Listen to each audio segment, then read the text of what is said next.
DeMeco Ryan influences and how they could shape him into the coach that he currently is and the coach that he's going to be.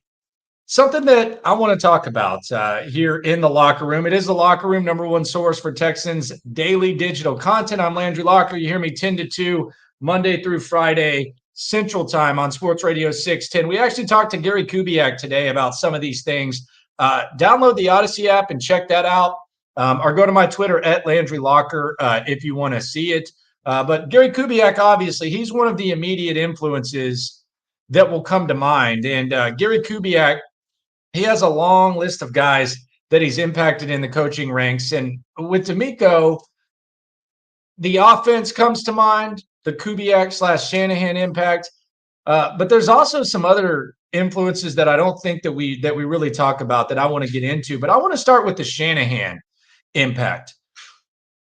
And it's obvious that many people initially, when you think about the Kyle Shanahan impact, you think about, well, the offense and what's the offense going to look like? And is he going to run the Shanahan offense? And it seems like that's going to be the case. Bobby Slowick right now is the number one contender for the offensive coordinator position. And the guys tied to this position that have interviewed and that we hear could potentially interview, they're all tied to this Shanahan system.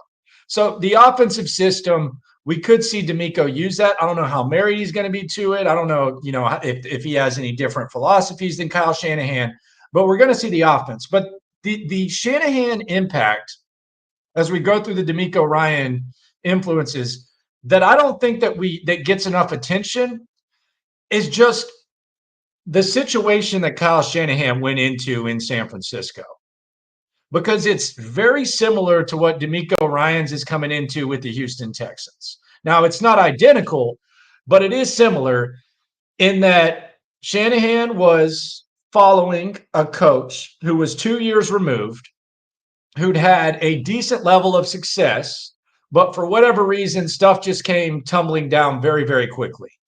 Jim Harbaugh, 3 NFC championships, the Super Bowl, butting of heads, chaos in the front office, and they went right after Kyle Shanahan to Jim Tomsula, much like the Texans went to David Culley after Bill O'Brien. Bill O'Brien was, winning division titles. He wasn't going to conference championships, but he was winning division titles. After he left, the older core was kind of diminishing. The quarterback situation was suspect, and they hired Jim Tomsula, who was a longtime position coach that should have never been a head coach. Sound familiar? David Culley. Next year, they hired kind of a retread in Chip Kelly. He was one and done. Lovie Smith, a retread. Obviously, a larger body of work than Chip Kelly, but a retread. He was one and done, and then they brought in Kyle Shanahan. So the situations are actually somewhat similar in that you had 2 one-and-done coaches. You had a coach who got you to a certain level for a few years that was on his way out, and you inherited that situation where it was somewhat of a rebuild. And the one thing that I think we forget about Kyle Shanahan was, before Kyle Shanahan became the coach that we know him as now, where they're constantly competing for NFC titles, it doesn't matter who the quarterback is, he's going to make it happen. Kyle Shanahan won 6 games and 4 games in his first 2 years in San Francisco. And DeMeco was there to see how all of that shaped out and how you rebuild a culture, how you shift a culture. There was also a time where Jed York, before he hired DeMeco, Jed York was just looked at as a guy who inherited power. He was overseeing a team. He was in over his head, but he made the Kyle Shanahan hire, and all of a sudden that stuff's back. That stuff's gone, and the entire way in which the organization's looked at has changed. Sound familiar? Cal McNair. So it's actually a similar situation. And while the offense is exciting, I do think that the situation in which Kyle Shanahan went into, the fact that DeMeco Ryans was there, they both had one-and-done coaches. They both had polarizing coaches who'd reached a certain level, deteriorating cores, limited assets early on, 2 one-and-done coaches. I think that might be the most significant Shanahan contribution, along with the offense. And you could also credit Gary Kubiak with the offense as well. Other DeMeco Ryans impacts, as we talk about like ways that he's going to shape himself as a coach. The most interesting one that he brought up in the press conference was the relationship with Chip Kelly. And the Chip Kelly influence, I think, is interesting because number one, you have a coach who came into the league. He was doing revolutionary stuff. He was the toast of the league, and it came tumbling down very quickly. And DeMeco Ryans talked about the sports science, the innovation, et cetera. And the way he talked about Chip Kelly, you would think that Chip Kelly was, still one of the, if you never knew about Chip Kelly and you heard him talk about him, you'd think, damn, this Chip Kelly guy must have been really good in the NFL. He really just had one good year.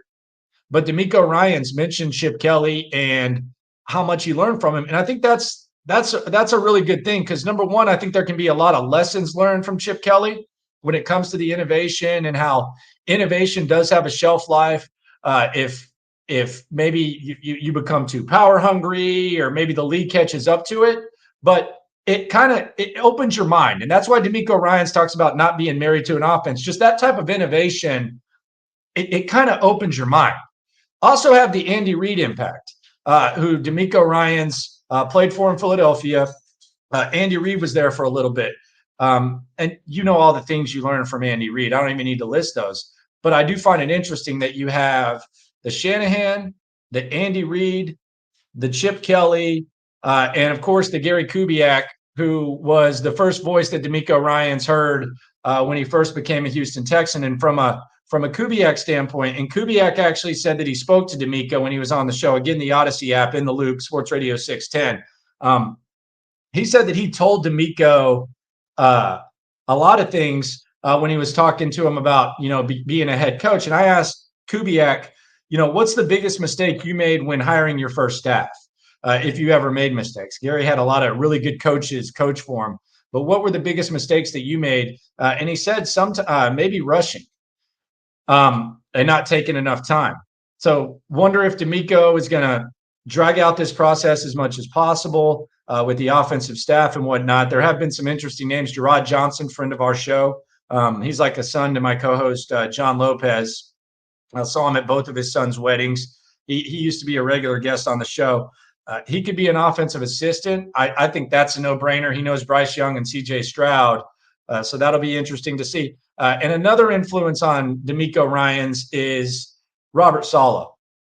And I think this might be one of the most significant ones as well, because Robert Saleh, when it comes to just being a man with his players and connecting with players, I think that's kind of like the presence you get with DeMeco Ryans. Although DeMeco seems a little bit more innovative when it comes to offense. And let's be honest, the years of playing experience that DeMeco Ryans has, Robert Saleh can't get that. And DeMeco has that, and the whole goulash, stew, whatever, of experience, that's something that Robert Saleh can't have and DeMeco Ryans hasn't. And I think it probably connects with players. Players probably gravitate towards that type of thing, that someone that's been in the trenches, someone that's been respected, someone that's been a captain in this league and been respected in multiple stops. That's something Robert Saleh can't have.